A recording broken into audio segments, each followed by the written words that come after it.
क्या सिर्फ कैश रखने से इनकम टैक्स की रेट हो सकती है या फिर कोई और रीज़न भी होता है? सो ये everyone, this is CA Priyanka Bhatia और ये है episode 1 of income tax rate. Income tax की रेट किन रीज़न की वजह से होती है, यही मैं आज आपको बताने वाली हूँ इस वीडियो में। सबसे पहला रीज़न क्या होता है? सबसे पहला रीज़न होता है बैंक में high value transactions.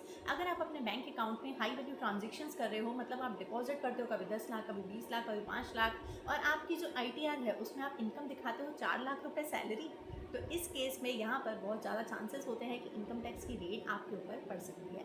Second reason क्या होता है? तो सेकंड रीज़न होता है फेक एक्सपेंसेस क्लेम करना।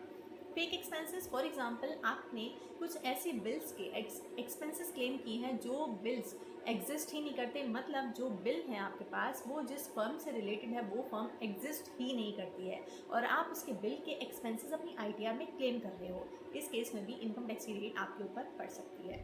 थर्ड रीज़न कौन सा है? तो थर्ड रीज़न होता है लाइफ स्टाइल ज़्यादा और इनकम कम। लाइफ स्टाइल ज़्यादा से मेरा मतलब है कि आप कभी फ्लैट परचेज करते हो, आप कोई लग्जरी कार परचेज करते हो, आप ज्वेलरी परचेज करते हो, आप अपनी शादियों में करोड़ों का खर्चा करते हो और क्या करते हो, ITR में दिखा देते हो इनकम 6 लाख रुपए सैलरी। इस केस में भी इनकम टैक्स आपके ऊपर रेट कर सकता है।